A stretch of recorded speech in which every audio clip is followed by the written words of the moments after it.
Hello, college algebra students. I am recording your lecture today, Boyle Order Day, November 28th, 2022. Recording this lecture in 15-minute chunks. That's the goal. So this is your first one. And we need to talk about something last week. That's what I was going to start with today, is how to find the inverse of a function. Now, of course, you shouldn't try this on a function unless you know it is invertible, right? And we had a test for that, the horizontal line test. So if a function passes the horizontal line test, then its inverse relation will definitely be a function. So assuming you've got, and we say that that function therefore is invertible. So assuming you've got an invertible function, f of x, how can you actually find f inverse of x? So here are the steps. What you do is you set y equal to whatever f of x is. You switch all the x's and y's. Then you solve for y and replace that y with an f inverse of x. Here's an example. So the given f of x is 5 times the cubic root of x minus 4 plus 2. Okay, and we know that that's invertible because by graphing transforms and knowing what the cube root function looks like, one of our basic functions, that's just that basic cube root function shifted 4 to the right, vertically stretched by a factor of 5 away from the x-axis, and then the whole thing shifted up 2 units. So the original will pass the horizontal line test, or does pass the horizontal line test, and so will this transformed one. So this is an invertible function. To find its inverse algebraically, it's the algebraic formula for f inverse, that's what we mean by find there. We replace f of x with a y, that's the first step. Then in the second step, we switch all the x's and y's. So instead of writing this, I've written this. X is equal to 5 times the cubic root of y minus 4 plus 2. Now let's solve for this y. Okay. Assuming you can see all that. All right, so I've taken the same line here, rewritten it up here to show you the solving for y. That's the thing I want to solve for. So it's buried inside this term. I have to get that other term over here by subtracting 2 from both sides. I get this. Now I've got x minus 2 is equal to 5 times that lovely cubic root. To get at the y on the inside, I first got to divide both sides by 5. So I get x minus 2 divided by 5 is equal to this cubic root. Now I have to undo cubic rooting, and that's called cubing. So I cube both sides and I get x minus 2, the quantity, x minus 2 over 5, the quantity cubed is now equal to just the radicand y minus 4. And so I'm just going to add 4 to both sides of this equation to get that one right there.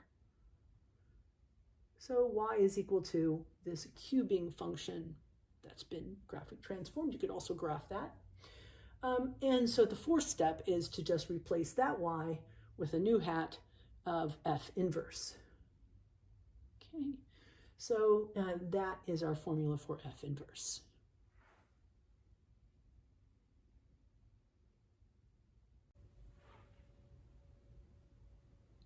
Here's example 2 of finding an inverse of a function. So let's suppose the given function this time is f of x equal to 7 over x plus 8 minus 9. So that looks like y equal to 1 over x. That's been shifted 8 units to the left, vertically stretched by a factor of 7, and then the whole thing shifted down 9 units.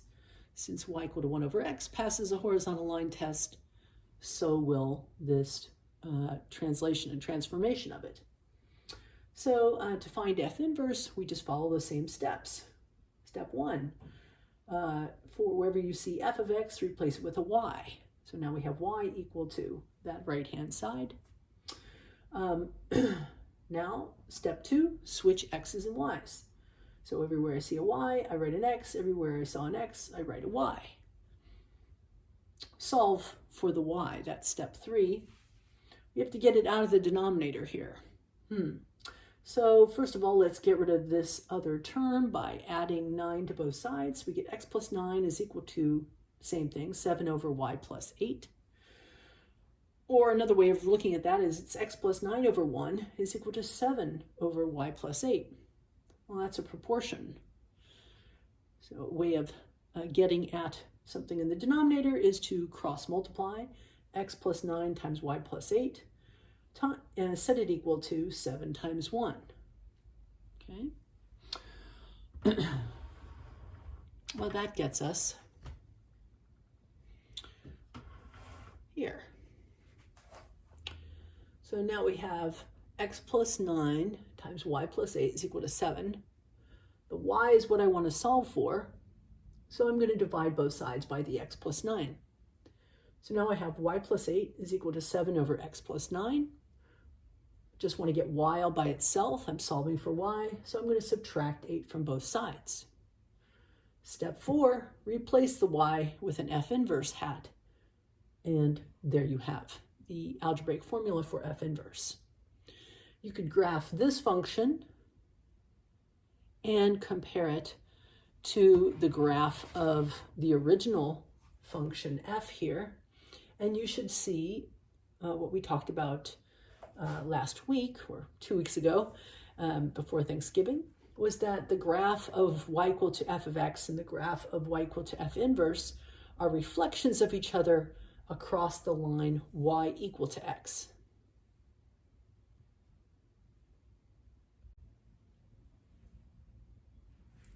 Here's another type of question that comes up about functions and their inverses.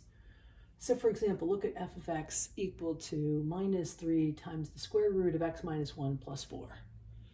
Well, you know what the square root function looks like, and clearly that is a graphing transform of it, 1 to the right, vertically stretched by a factor of 3, reflected across the x-axis, and then the whole thing shifted up by 4. In other words, it looks like this. Now, before we even graph it, we could tell what the domain of the function was. That's the set of all legal inputs, right? So we need the radicand always to be greater than or equal to 0. So x minus 1 will be greater than or equal to 0 if and only if x is greater than or equal to 1. And so that's our domain of the function. Domain questions can often be answered just by looking at the algebraic description of the function and using this idea of just the legal input, right? That definition, that working definition of a domain. Graphing it is no problem if you know your graphing transforms.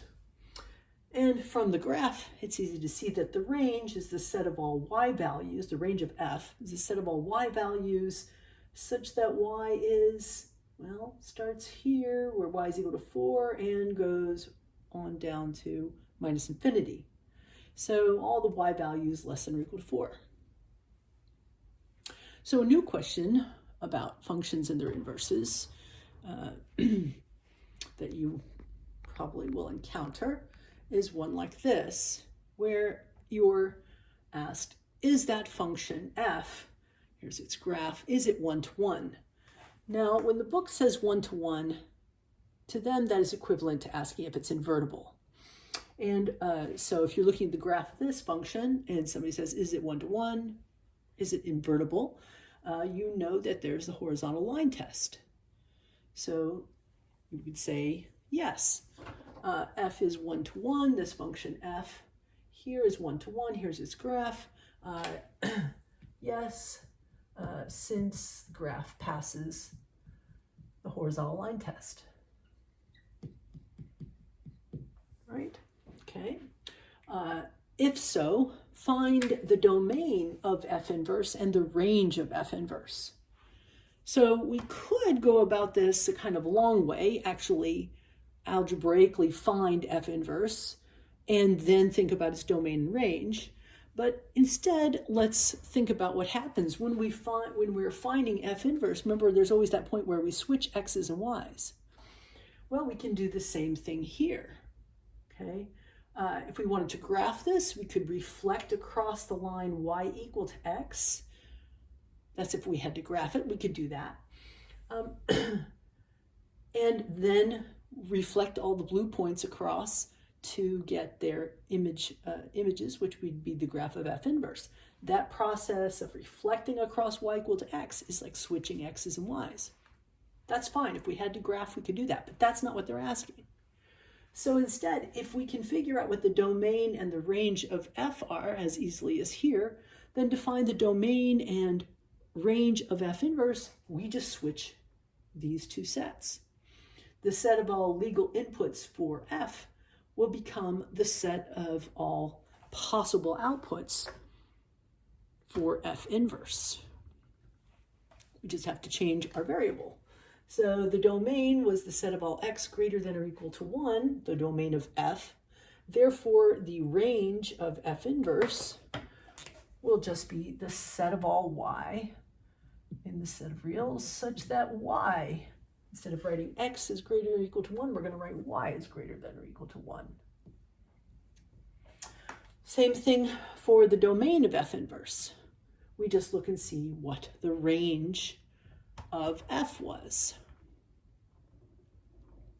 Since the range of f was the set of all y in R such that y is less than or equal to 4, then the domain of f inverse is going to be equal to the set of all x in R, switching all the y's for x's, and such that x is less than or equal to 4.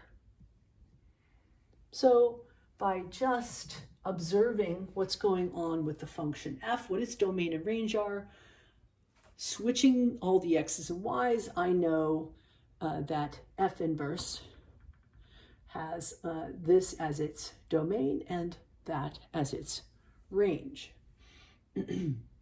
If we did reflect the graph of this across y equal to x, so here's y equal to x.